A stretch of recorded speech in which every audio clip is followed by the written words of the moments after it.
Hello नमस्कार दोस्तों। स्वागत है आप सभी का परीक्षा भवन क्लासेस में। तो पढ़ रहे थे हिंदी। हिंदी में आज का टॉपिक है रस। आप सभी लोगों ने पढ़ा होगा रस। ये रस बहुत ही महत्वपूर्ण टॉपिक है। सभी एग्जाम्स में, सभी वनडे एग्जाम्स में आता है, पूछा जाता है रस। तो समय को नष्ट न करते हुए स्टार्ट करते हैं आज का टॉपिक रस। ठीक है। जिस किसी व्यक्ति ने चैनल को सब्सक्राइब ना किया हो वो चैनल को सब्सक्राइब कर लें, लाइक करें और शेयर करें। ठीक है। बढ़ते हैं आगे, देखते हैं रस क्या होता है। एक बार रस की परिभाषा पढ़ लेते हैं क्या होता है। रस का शाब्दिक अर्थ क्या होता है एक बार देखते हैं। रस का शाब्दिक अर्थ होता है आस्वाद, आनंद, स्वार, चाव। ये परीक्षा में पूछा गया है। अगर पूछ रहा है कि आस्वाद क्या होता है, आनंद क्या होता है, स्वार क्या होता है, चाव क्या होता है, मान लो क्वेश्चन पूछ ले गया कि शाब्दिक अर्थ क्या होता है रस का, तो ये चार अर्थ होते हैं। ठीक है। अब रस का प्रकृति परिचय देख लेते हैं। जो स्र धातु है अर्थात क्रिया से बना शब्द जिसका अर्थ बहना होता है। ठीक है जी। स्र धातु से बना शब्द जिसका अर्थ बहना होता है। ठीक है। अब जो आस्वाद दिया गया है यहाँ पर, आस्वाद जो शब्द दिया गया है यह दिया है आचार्य भरत मुनि के द्वारा। ठीक है। आचार्य भरत मुनि के द्वारा दिया। आनंद जो शब्द है यह दिया गया रामचंद्र शुक्ल के द्वारा। ये ध्यान रखना दोनों अलग अलग हैं, आस्वाद और आनंद, आचार्य भरत मुनि ने और रामचंद्र शुक्ल ने। ठीक है। इसकी परिभाषा एक बार और देख लेते हैं रस की क्या होती है। किसी काव्य घटना को देखकर, सुनकर, पढ़कर हृदय में जो आनंद की अनुभूति होती है उसे रस कहते हैं। ठीक है। रस की परिभाषा समझ ली आप सभी लोगों ने। किसी काव्य घटना को देखकर, सुनकर, पढ़कर हृदय में जो आनंद की अनुभूति होती है उसे रस कहते हैं। ठीक है। अब इसके प्रतिपादक, प्रवर्तक, प्रणेता, जनक, संस्थापक भी देख लेते हैं। ठीक है। ये सब एक ही चीज होती है। आचार्य भरत मुनि इसके प्रतिपादक हैं। कौन है? आचार्य भरत मुनि। यहाँ से भी क्वेश्चन बना है कई एग्जाम में। अब इससे रिलेटेड ग्रंथ देख लेते हैं। काव्य या पुस्तक रस से संबंधित। नाट्य शास्त्र रस से संबंधित है। ठीक है। इसकी जो पुस्तक लिखी गई है नाट्य शास्त्र, ये रस से संबंधित है। ठीक है, याद रखना है। इसमें 36 अध्याय है। उपाधि पंचम वेद की दी गई है इसे। ठीक है। इतनी सारी इंफॉर्मेशन आपको दी गई है। ये टॉपिक पूरा पढ़ना है लास्ट तक। सारा रस रिलेटेड जो भी समस्याएं हैं सारी क्लियर हो जाएंगे। ठीक है। तो वीडियो को अंत तक देखें, पूरा देखें, अवश्य देखें। ठीक है। बढ़ते हैं आगे। अब आगे देखते हैं अगली स्लाइड में क्या है। रस का सूत्र। यहाँ पर ये रस का सूत्र दिया गया, ये भी कई बार पूछा जा चुका है। ठीक है। तो इसे भी एक बार याद कर लें। देखते हैं क्या है। विभाव, नुभाव, व्याभिचारी भाव, संयोगात रस निष्पत्ति।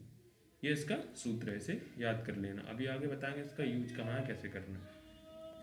अब यहाँ पर एक बहुत महत्वपूर्ण क्वेश्चन आ गया। भरत मुनि के अनुसार, भरत मुनि के अनुसार चल रहे हैं अभी यहाँ पर। भरत मुनि के अनुसार विभाव, अनुभाव, व्यभिचारी, संयोग से रस की उत्पत्ति होती है। भरत मुनि के अनुसार कहा कैसे होती है? विभाव, अनुभाव, व्यभिचारी, संयोग से रस की उत्पत्ति होती है। ठीक। अब भरत मुनि के अनुसार एक चीज और देख लो, रस के अवयव देख लो। भरत मुनि के अनुसार रस के अवयव 3 होते हैं। वो कौन कौन से होते हैं अभी बताया मैंने। विभाव, अनिभाव, व्यभिचारी। ठीक है। भरत मुनि के अनुसार ये 3 अवयव होते हैं। ठीक है। कौन कौन से होते हैं? विभाव, अनिभाव, व्यभिचारी। ठीक है। ये तो हो गया भरत मुनि के अनुसार। अब एक बार देख लेते हैं हिंदी में रस के अवयव या तत्व एक ही होते हैं। हिंदी में रस के अवयव तत्व होते हैं 4। कौन कौन से होते हैं देख लेते हैं। स्थायी भाव, भाव, अनुभाव, संचारी भाव और व्यभिचारी भाव। ये एक ही होता है। ठीक है। हिंदी में होते हैं 4, ध्यान रखना। और भरत मुनि के अनुसार होते हैं 3। ये बहुत महत्वपूर्ण क्वेश्चन था जो बता दिया गया है। ठीक है। बढ़ते हैं आगे, आगे और देखते हैं। अब यहाँ पर एक बार देख लेते हैं रस की संख्या देख लेते हैं कि रस की संख्या कितनी होती है। सब डाउट रहता है हर प्रकार से, तो बहुत ही महत्वपूर्ण क्वेश्चन यहाँ से बनता है। ठीक है। अब यहाँ पर संस्कृत में रस देख लेते हैं। संस्कृत में रसों की संख्या कितनी होती है? 11 होती है। ठीक है। प्राकृत में रस की संख्या कितनी होती है? 10 होती है। हिंदी में रस की संख्या क्या होती है? 9 होती है। इस पे स्टार लगा लो, सबसे महत्वपूर्ण क्वेश्चन है, हर बार पूछा जाता है। रस हिंदी में कंफ्यूजन रहता है हिंदी में रस रहते हैं 9, और भरत मुनि के अनुसार अगर पूछा जाए रस कितने होते हैं तो 8 होते हैं। ओके, ध्यान रखना इस चीज को, बहुत ही महत्वपूर्ण चीज है, ठीक है। अब एक बार स्थाई भाव और देख लेते हैं, क्या देख लेते हैं, स्थाई भाव, ठीक है। क्या देखते हैं, स्थाई भाव। अब स्थाई भाव क्या होते हैं, जितने की रस होते हैं उतने ही स्थाई भाव होते हैं सभी में। अगर संस्कृत में 11 रस हैं तो 11 स्थाई भाव होंगे, अगर प्राकृत में 10 हैं तो 10 स्थाई भाव होंगे, हिंदी में 9 रस हैं तो 9 स्थाई भाव होंगे, भरत मुनि के अनुसार 8 हैं तो 8 होंगे, ठीक है। ये स्थाई भाव होंगे उनके। अब एक बार सारे रस को क्रम से देख लेते हैं, रस और उनके स्थाई भाव, ठीक है। ये यहाँ पर एक तरफ हमने लिखे हैं रस का नाम लिखा है, तो दूसरी तरफ क्या लिखा है, स्थाई भाव लिखा है, ठीक है। तो पहले क्या है, श्रृंगार रस। श्रृंगार रस का स्थाई भाव क्या होता है, रति होता है, ठीक है। वीर रस का क्या होता है, उत्साह होता है। करुण रस का क्या होता है, शोक होता है। हास्य रस का क्या होता है, हास होता है। भयानक रस का स्थाई भाव भय होता है। रौद्र का क्रोध होता है। अद्भुत का होता है विस्मय। विभीत्स का होता है जुगुप्सा। शांत रस का होता है निर्वेद। वात्सल का होता है वात्सल्य। भक्ति का होता है भक्ति विषय प्रेम, ठीक है। ये सभी परीक्षा में पूछे जाते हैं। बेसिक इन्फॉर्मेशन है रस की, आगे धीमे धीमे पढ़ते हैं सारी चीज़ें, और सारे ही रस पढ़ेंगे विथ उदाहरण के साथ, ठीक है। अब आगे बढ़ते हैं। अब देखते हैं यहाँ पर, देखो ये सारी चीज़ें तो बता ही दी गई हैं। अब लेकिन हिंदी के यहाँ 9 रस पढ़ने हैं अपन को। ये 9 कौन कौन से देख लेते हैं। पहला ये है श्रृंगार रस, दूसरा वीर रस, तीसरा करुण रस, चौथा हास्य रस, पांचवा भयानक रस, छठवां रौद्र रस, सातवां अद्भुत रस, आठवां विभीत्स, नौवां शांत रस। ये 9 शांत रस तक पढ़ने हैं, ठीक है। ये पूछे जाते हैं, यही इंपॉर्टेंट है, ठीक है। तो ये तो सब बता ही दिए गए हैं। अब रति का मतलब क्या होता है, प्रेम होता है। उत्साह का मतलब होता है जोश हिंदी में, और शोक का मतलब होता है दुख।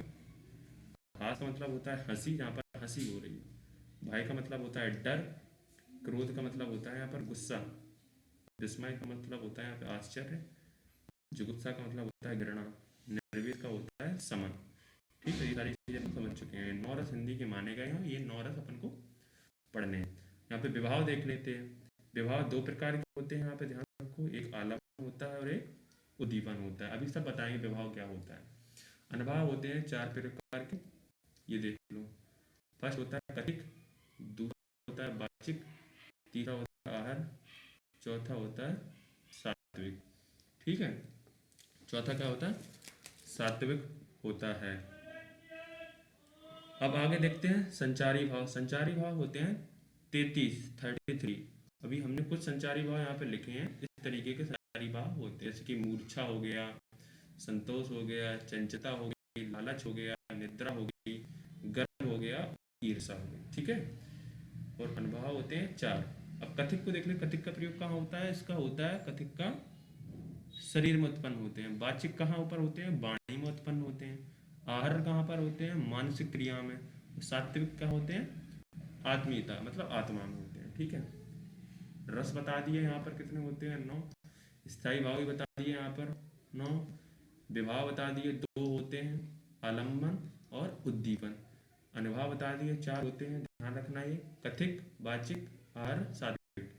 और संचारी भाव होते हैं 33। इन सबको याद रखना। अब सारी चीज आगे बताएंगे, विभाव क्या होता है, अनुभाव क्या होता है, संचारी भाव क्या होता है, ठीक है। एक एक चीज पढ़ते हैं। ये नोट याद रखना है यहाँ पर, बहुत ही जरूरी। एक नोट दिया गया है, जहां पर कोई रस नहीं होता मतलब वहां पर प्रेम मान लिया जाता है, श्रृंगार रस होता है, ठीक है। सभी रसों का राजा होता है श्रृंगार रस, ठीक है। जहाँ पर कोई रस नहीं होता वहां पर श्रृंगार रस मान लिया जाता है, ठीक है। अब बढ़ते हैं अगली स्लाइड पर। अब यहाँ पर एक उदाहरण दिया गया है, एक उदाहरण दिया, उस उदाहरण को देख करके सारी चीज क्लियर कर लेंगे। आलम्बन, उद्दीपन और स्थायी भाव, संचारी भाव, अनुभाव क्या क्या होता है, ठीक है। अब यहाँ पर एक उदाहरण दिया गया है, पढ़ते हैं इसे। एक और अजगर लकी, एक और मृगराई, बिकल बटोही बीच में ही परियो मूर्छा खाए। एक उदाहरण दिया गया है, इस उदाहरण को समझना है बहुत ही ध्यान से, ठीक है। तो कैसे समझते हैं, इसे देखते हैं। अब एक उदाहरण पढ़ के मन में क्या भाव पैदा हुआ, क्या समझ में आ रहा है, कौन सा रस हो सकता है, अभी बताते हैं। एक और अजगर लखी, एक और मृगराज। मतलब कि आपको अजगर और मगर कहीं दिखाई दे जाए तो आपको क्या समझ में आएगा, क्या समझ में आ रहा है, एक भय, भय दिखाई देगा। तो यहाँ पर डर वाली बात चल रही है। रस कौन सा होगा यहाँ पर, भयानक हो गया। कौन सा रस हो गया यहाँ पर, भयानक रस हो गया। सिंपल सी बात हो गई, ठीक है। और आलम्बन और उद्दीपन समझ लेते हैं एक बार जी, बहुत इंपॉर्टेंट चीज है आलम्बन और उद्दीपन। आलम्बन वो चीज होती है जिसके कारण हृदय में भाव उत्पन्न होता है, जिस चीज के कारण है। वहां पर आलम्बन क्या है, आलम्बन यहाँ पर है अजगर, और क्या है, राई। क्या है, जिसके कारण हृदय में भाव उत्पन्न होता है। किसके कारण हो रहा है, अजगर को देखकर। तो आलम्बन यहाँ पर क्या हो गया, अजगर, ठीक है, अजगर हो गया, ठीक है। उद्दीपन क्या होता है, उद्दीपन भी एक बार देख लेते हैं। जिस स्थिति के कारण भाव की उत्तेजना बढ़ा दें। मतलब कि ऐसी क्या स्थिति है जिसके कारण उत्तेजना बढ़ जाती है, तो क्या है उसकी, मतलब गर्जना सुन करके। अजगर है, जैसे कि अजगर की आवाज़ सुन करके, तो ऐसी स्थिति जब बनती है तो उसे उद्दीपन कहते हैं। तो उद्दीपन यहाँ क्या है, बटोही, मतलब विकल बटोही। तो क्या हो जाएगा, बीच में जो चीज़ है ना विकल बटोही, वो उद्दीपन हो जाएगा, विकल बटोही, ठीक है, विकल बटोही ये दिया गया है, ये उद्दीपन है। अब स्थायी भाव में देते हैं, स्थायी भाव क्या होने वाला है, स्थायी भाव यहाँ पर भय, भयानक ग्रस्त तो भय हो गया स्थायी भाव, ठीक है, भय। संचारी भाव में देखते हैं, सबसे जो मूर्छा है, मूर्छा का कर गिर जाता है, मूर्छा होती है, ये मूर्छा है संचारी भाव। क्या हो, अनुभव देख लेते हैं। अनुभव है मूर्छा होकर गिर गया, मूर्छा होना, ये हो गया अनुभव, मूर्छा होना, ठीक है, मूर्छा होना हो गया ये, ठीक है। ये सारी चीज़ समझ में आई होंगी। अब बढ़ते हैं आगे, अब एक एक उदाहरण देखते हैं सारी चीज़ों का। अगर यहाँ पर कोई चीज़ क्लियर ना हुई हो तो आगे सारी चीज़ आपको क्लियर हो जाएंगी, टेंशन नहीं लेना है, एक एक चीज़ बताई जाएगी बहुत ही जीरो से। अब पढ़ते हैं श्रृंगार रस, ठीक है, रस की बेसिक इन्फॉर्मेशन हो गई है। अब पढ़ते हैं श्रृंगार रस। श्रृंगार रस के दो भेद होते हैं, कौन कौन से होते हैं, संयोग श्रृंगार, वियोग श्रृंगार। तो सबसे पहले पढ़ेंगे संयोग श्रृंगार और फिर पढ़ेंगे वियोग। वियोग को ही कहते हैं विप्रलंबन। तो सबसे पहले संयोग श्रृंगार पर आ जाते हैं। सबसे सिंपल ट्रिक है, दो वस्तु प्राणी का परस्पर स्पर्श संयोग दर्शन होने पर संयोग श्रृंगार होता है, ठीक है। जब दो व्यक्ति मिलते हैं, स्पर्श होता है, संयोग दर्शन होता है, प्रेम की कोई बात होती है, तो श्रृंगार रस होता है, ठीक है। ये तो परिभाषा हो गई। अब एक बार उदाहरण देख लेते हैं, उदाहरण से पूरा क्लियर हो जाएगा। उदाहरण देखो कितना बढ़िया यहाँ पर उदाहरण है। देखी सी शोभा सुख पावा हृदय राहत, ठीक है। अब इसका अर्थ क्या है, सीता जी का जब स्वयंवर हो रहा है, रामचंद्र जी कह रहे हैं सीता की शोभा देखकर राम को बड़ा सुख मिल रहा है, हृदय में उनकी सराहना कर रहे हैं, किंतु मुख से उनके वचन नहीं निकल रहे हैं। ये बालकांड में दिया गया है, ठीक है। जब सीता जी मनी मन में खुश हो रहे हैं, सुख पा रहे हैं, कौन, रामचंद्र जी, हृदय में उनकी सराहना कर रहे हैं, लेकिन वचन ना आवा, मुंह में कोई भी वचन नहीं आ रहा है। सीता जी के सुंदरता को देख करके वो खुश हो रहे हैं, तो यहाँ पर की श्रृंगार रस हो जाएगा, ठीक है। अब पढ़ लेते हैं दूसरा एक बार। दूसरा उदाहरण क्या है, बतरस लालच लाल की मुरली धरी लुकाए, सोहे करें मोहन कहें देन हट जाए। अब यहाँ पर क्या है, यहाँ पर ये प्रेम की बात चल रही है। यहाँ पर प्रेम की बात ऐसे चल रही है कि जब गोपियों की बात चल रही है कि जब कृष्ण भगवान जी आते हैं, गोपियों से चर्चा करते हैं, बात करते हैं, तो भगवान कृष्ण की लालच में भगवान कृष्ण की को लुका लेती हैं, छुपा देती हैं वो, ठीक है। और सौगंध भवन कहें देर हट जाए, और सौगंध खा रही हैं, कसम खा रही हैं, आंखों आंखों में हंस रही हैं, कह रही हैं कि हमने नहीं ली है, ठीक है। तो ये गोपियाँ के प्रति भगवान का जो प्रेम है तो वो दर्शाया गया। ठीक है, तो इसमें भी संयोग श्रृंगार है। अब बढ़ते हैं आगे, वियोग श्रृंगार। वियोग श्रृंगार में क्या है, दो वस्तु प्राणी एक दूसरे से कुछ समय के अलगाव वियोग श्रृंगार होता है। मतलब कि दो वस्तु प्राणी संयोग में मिल रहे थे, वियोग में क्या है, बिछुड़ रहे हैं, कुछ समय के लिए हो रहा है अलगाव, ठीक है, हमेशा के लिए नहीं हो रहा है। तो इसमें एक उदाहरण दिया गया है, देख जैसे दिया गया है, पढ़ते हैं यहाँ पर, कहो राम वियोग तब सीता, मोह कहूँ सकल भय विपरीता, नव तरु किसलय मनौ कृतानु, काल निशा सन निशस भानु। ठीक है, यहाँ पर क्या हो रहा है, सुंदरकांड की जो पाई है इसमें हनुमान जी कह रहे हैं, सीता जी से बताने गए हैं, बता रहे हैं कि श्री रामचंद्र जी ने कहा है कि हे सीता, तुम्हारे वियोग में, देखो क्यों राम वियोग तब सीता, रामचंद्र कह रहे हैं कि तुम्हारे वियोग में हे सीता सभी लोग हमारे प्रतिकूल हो गए हैं, मोह कहूँ सकल भय विपरीता, सभी लोग हमारे विपरीत हो गए हैं। ठीक है, नव तरु किसलय मनौ कृतानु, जो पेड़ पौधों के नए नए पत्ते, कोमल पत्ते हैं, वो मानो अग्नि के समान हो गए हैं, आग की तरह मुझे दिख रहे हैं। काल निशासन निशस भानु, मतलब रात्रि जो है वो काल की समान हो रही है, काल रात्रि के समान हो रही है, और जो चंद्रमा है, चंद्रमा है वो सूर्य के समान हो गया है।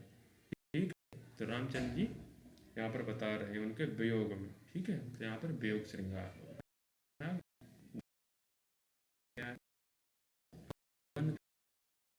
हरे बिन श्याम सुंदर के तुम क्यों न जरे, जब गोकुल से मथुरा चले जाते हैं भगवान कृष्ण, तो गोपियां कह रही हैं, मधुवन मतलब वन से कह रही हैं, तुम कहते रहे थे हरे, कि भगवान के बिना तुम कह रहे थे कि सुंदर के बिना तुम क्यों ना जरे, मतलब तुम क्यों खड़े हो, क्यों नहीं मुरझाए, तुम नष्ट क्यों नहीं हो गए भगवान के बिना। तो यहाँ पर वियोग में गोपियां कह रही हैं मधुवन से, पेड़ पौधे से पूछ रही हैं। ठीक है, तो यहाँ पर ये वियोग रस का उदाहरण है।